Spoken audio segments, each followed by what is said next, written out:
घोषणा में हमारे बीकानेर को सेरेमिक्स हब बनाने की बात रखी। मेरे विधानसभा क्षेत्र कोलायत के अंदर ball clay, fire clay, white clay का अथाक भंडार है, पर यहाँ पे मूलभूत सुविधा नहीं होने के कारण यहाँ पर जो खनिज क्ले पाया जाता है इसको पकाने के लिए हमारे पास पर्याप्त ऊर्जा के माध्यम नहीं।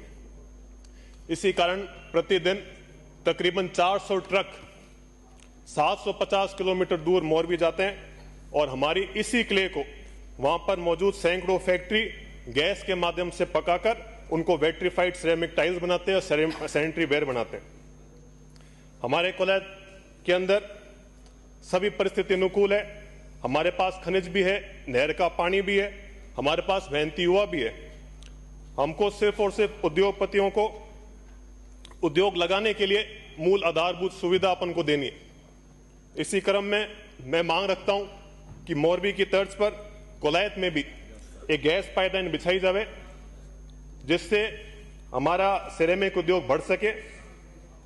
एक और मैं मांग रखता हूं, एक सुझाव देता हूं कि कोलायत क्षेत्र लगातार सोलर हब के तौर पर विकसित हो रहा है, तो क्यों ना एक डेडिकेटेड सोलर पार्क ही बना दिया जाए जिससे जो भी बिजली उत्पन्न होती हो उस बिजली का हम रियायती दरों पर उन तमाम उद्योगों को हम ऊर्जा दें जिससे उनको पर्याप्त और निर्बाधित बिजली मिले। इससे निश्चित रूप से मेरे क्षेत्र में निवेश आएगा, व्यापार व्यवसाय बढ़ेगा और विकास भी होगा, युवाओं को रोजगार भी मिलेगा। हमारे बीकानेर जिले का तकरीबन 70% खनिज उत्पादन मेरे विधानसभा क्षेत्र से आता है। हमारे बीकानेर के अंदर खनन गतिविधियों से तकरीबन 25 करोड़ का डीएमएफटी फंड आता है। इस डीएमएफटी फंड में से तकरीबन 17 से 18 करोड़ तो हमारे सिर्फ कोलायत विधानसभा क्षेत्र का योगदान है। परंतु बड़े दुख से कहना पड़ता है, जब कोलायत के विकास की बात करी जाती है तो हमें मात्र 8 से 10 करोड़ रुपए थमा दिए जाते हैं। जो विधानसभा क्षेत्र 70% डीएमएफटी को योगदान दे रहा है उसको मात्र 30 से 40% डीएमएफटी का फंड दिया जाता है। कई बार तो जिला प्रशासन व राजनीतिक दबाव के कारण डीएमएफटी उन क्षेत्रों को दे दिया जाता है जहां पर कभी किसी प्रकार का खनन कार्य हुआ ही नहीं हो। मेरी राज्य सरकार से ही मांग है कि जिन ग्रामीणों की जमीनें चारागाह छीन लिए गए, जो बेरोजगार हुए, जिनके स्वास्थ्य के साथ खिलवाड़ हो रहा है, जो दिन रात खनन क्षेत्र में होने वाले धुएं शोर शराबे के अंदर अपना जीवन व्यतीत कर रहे हैं, उनके लिए, उन प्रभावित लोगों के लिए, उनके भलाई के लिए डीएमएफटी फंड का उपयोग करा जाए।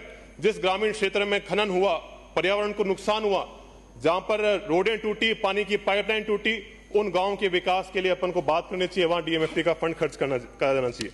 इसी प्रकार से हमारे विधानसभा क्षेत्र के अंदर 8 से भी अधिक 200-300 मेगावाट पावर के सोलर प्लांट लगे हुए हैं, 2 बड़े थर्मल प्लांट लगे हुए हैं, सैकड़ों 2-3 मेगावाट के प्लांट लगे हुए हैं। इनके थ्रू करोड़ों का सीएसआर फंड इनके बनता है, परंतु ये सीएसआर फंड हमको पूर्ण रूप से नहीं देते। जब हम कभी दबाव देते हैं तो औपचारिकता निभाते हुए, खुद की कंपनी सीएसआर जिम्मेदारियों से भागते हुए, उनसे पल्ला झाड़ते हुए वो कोई 1.5-2 लाख रुपए एक विधानसभा क्षेत्र को दे देते हैं। उसमें भी कोई टिफिन, कोई पैंट, कोई शर्ट, कोई प्याऊ बनाकर खुद की जिम्मेदारियों से हाथ धो लेते हैं। मैं पूछना चाहता हूं कि जो क्षेत्र करोड़ों का राजस्व सालाना देता है, क्या उनके लिए ये 2 लाख रुपए कोई रेवड़ी से कम है? ये कोई न्याय संगत बात नहीं है। जिला प्रशासन और राजनीतिक दबाव के कारण सीएसआर और डीएमएफटी गैर जरूरी अनावश्यक कार्यों में भी उपयोग में लिया जाता है। जब हम पूछते हैं कि साहब हमारे सीएसआर डीएमएफटी का क्या हुआ, तो वहां से जिला प्रशासन ये बात कहता है कि हमने जिला मुख्यालय के अस्पताल के और शिक्षा के लिए हमने आपका डीएमएफटी सीएसआर फंड इस्तेमाल कर लिया। ऐसा हमने क्या गुनाह करा कि आजादी के 77 साल बाद भी हमको 200 किलोमीटर दूर जाकर खुद के बच्चों का, बहन बेटियों का इलाज कराने के लिए जिला मुख्यालय जाना पड़ता है? क्यों ना वहां पर ही गांव में तहसील स्तर पर, उपखंड स्तर पर इस सीएसआर और डीएमएफटी से एक ऐसी व्यवस्था करी जाए तो गांव के अंदर पलायन भी रुकेगा और हमारे सभी बच्चे हों चाहे बुजुर्ग हो, उनको बढ़िया व्यवस्था मिल सकेगी। इन सारी मूलभूत सुविधा पर हम सभी ग्रामीणों का भी बराबर अधिकार है। इसी प्रकार से मेरे विधानसभा क्षेत्र के अंदर कहने को तो गजने रिको और बज्जू रिको कार्यरत है, परंतु बड़े दुख से कहना पड़ रहा है हकीकत में वो सिर्फ कागजों में चल रहे हैं। मूलभूत सुविधा नहीं होने के कारण यहाँ इतने सालों में एक भी उद्योग नहीं बना। और अगर अपन उम्मीद करते हैं बिना कोई सुविधा दिए कोई उद्योगपति यहां उद्योग लगाएगा तो बिल्कुल गलत है। रिको ने बेशकीमती आबादी के विस्तार वाली भूमियां रोक रखी है। रिको ने चारागाह जमीन भी छोड़ी नहीं, उनको आबाद करके रोक रखा है। इसलिए मैं मांग करता हूं कि रिको बज्जू व रिको गजनेर में सड़क, पानी, बिजली देने जैसी मूलभूत सुविधाएं दी जावे। इससे क्षेत्र में निवेश आएगा, विकास होगा और युवाओं को रोजगार भी मिलेगा। हमारे क्षेत्र के अंदर योग्य प्रतिभाशाली युवाओं की कोई कमी नहीं है, उनको खेल में रुचि भी बहुत है, परंतु मूलभूत सुविधा नहीं होने के कारण वो अपना उत्कृष्ट प्रदर्शन नहीं दे पा रहे। कोलायत और बज्जू मुख्यालय में अत्याधुनिक खेल मैदान तैयार किया जावे, जिससे युवाओं को राष्ट्र निर्माण में उनकी भागीदारी निभा सके। और जो युवा फौज में जाना चाहते हैं और राष्ट्रीय खेलों में भाग लेना चाहते हैं, उनकी सभी प्रतिभा को भी प्रोत्साहन मिलेगा। इससे युवाओं को शारीरिक, मानसिक और आत्मिक विकास भी होगा, साथ ही युवा बेहतर मनुष्य बन पाएंगे। अंत में मैं ये बात कहूंगा कि हमारा जिला पूर्व में एशिया का सबसे बड़ा, बीकानेर जिला सबसे बड़ा ऊन उत्पादन की मंडी थी। यहां पर कालीन उद्योग तो विश्व में अलग ही पहचान रखता था। मेरे विधानसभा क्षेत्र के अंदर एक मगरा ऊन है जो विश्व विख्यात है।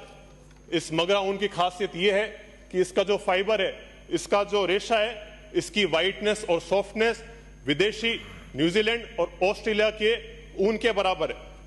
परंतु पशुपालन राजस्थान का सबसे बड़ा रोजगार का साधन है। हम लगातार सोलर के नाम पर, इंडस्ट्रीज के नाम पर हमारे खुद के गोचर, ओरण, हमारे चारागाह, इन सभी इंडस्ट्रीज को देते आ रहे हैं। अब जब ये ऊंट हो, चाहे भेड़ हो, चाहे बकरी हो, इनको स्टॉल फीडिंग करके कोई भी गरीब आदमी नहीं पाल सकता, तो इनको चढ़ने के लिए चारागाह भी चाहिए, खुला क्षेत्र भी चाहिए। चारागाह क्षेत्र लगातार घट रहा है और ऊंट, भेड़, बकरी जनसंख्या लगातार कम हो रही है, जिससे क्षेत्र के अंदर उल्टा रोजगार कम ही हो रहा है। आए दिन सरकार कहती है कि साहब पशुपालन केंद्र हम खोल रहे हैं, और जब भविष्य में ये ऊंट, भेड़, बकरी यही नहीं बचेगी तो इन पशुपालन केंद्रों का और इन ऊन मंडियों का क्या औचित्य रह जाएगा। हम चाहते हैं कि ऐसी औद्योगिक नीति बने जिनमें, और ऐसी ऊन नीति बने जिसमें अंतिम छोर पर बैठे हुए किसान से, ग्रामीण से, पशुपालक से, वो छोटे मोटे सभी उद्योगपति से वार्ता करके उनके सुझाव लेकर एक नीति बनाई जावे, ना कि एक एसी के अंदर, एक बड़े हॉल के अंदर बैठ कर निर्णय लिया जावे। अंत में मैं कहना चाहूंगा कि हमारे क्षेत्र के अंदर पश्चिमी राजस्थान को पूरे देश का सोलर हब बनते हुए हम देख रहे हैं। सोलर लगना अनिवार्य भी है, ग्रीन एनर्जी आनी भी चाहिए, परंतु हमको ये बात देखनी पड़ेगी कि जब सोलर लगता है तो उसकी भूमि जब तैयार करी जाती है तो कोई अशिक्षित लोग या तो जमीन बेच देते हैं या लीज पर दे देते हैं। जब उन युवाओं के पास जमीन नहीं बचती तो उनके पास कोई कृषि कार्य भी नहीं बचता। कृषि कार्य जब नहीं बचता तो वो मजबूरन आके बेरोजगार हो जाते हैं और वो गलत संगत में पड़ के इन नशों के अंदर पड़ जाते हैं। नशे के कारण वो चोरी और आपराधिक गतिविधियों में भी भागने लग जाते हैं। इसी प्रकार हम देखते आ रहे हैं कि हमारी धरोहर खेजड़ी, जो हमारा राज्य का पेड़ है, उसको हमारे जाल, हमारे कुमट, हमारे कैर, ऐसे जितने भी स्थानीय वनस्पति है, उनको लगातार सोलर वाले काटते आते हैं। और नियम में यह बात कही भी है कि एक की जगह 3 पेड़ लगाने, कहीं कहते हैं एक की जगह 10 पेड़ लगाने, परंतु मेरा चैलेंज है, हकीकत में एक भी जगह 8-10 सालों के अंदर एक भी सोलर प्लांट ने पेड़ पौधे लगाए नहीं। एक तरफ हम पर्यावरण को बचाने की बात करते हैं और दूसरी तरफ हमारे आंखों के सामने हम मूक दर्शक होकर बन के देखते हैं और हमारे आंखों के सामने पेड़ काट दिए जाते हैं। ये बिल्कुल अनुचित है। इसी प्रकार हाई टेंशन लाइनें भी मैं लगातार देखते आ रहा हूं, हर एक के खेत में लगा दी जाती है, उनके इच्छा के विपरीत लगा जाती है। हुकुम बस आधा मिनट। मैं कहता हूं कि हमारे से हमारा रोजगार छीन लिया जाता है, हमारी जमीनें हमसे छीन ली जाती है, हमारा भाईचारा खत्म हो जाता है, भाई को भाई का दुश्मन बना दिया जाता है, सामाजिक समरसता खत्म हो जाती है, हमें अपराधी बना दिया जाता है। परंतु जब रोजगार की बात आती है तब हमारे खुद ही के गांव वालों को, खुद के गांव के बच्चों को रोजगार के लिए यहाँ से हजार 1500 किलोमीटर पलायन करके रोजगार के लिए देखना पड़ता है। आप मैंने अपने बात रखने का मौका दिया, इसलिए मेरा बहुत बहुत धन्यवाद। बहुत बहुत माननीय उपाध्यक्ष महोदय, महिला एवं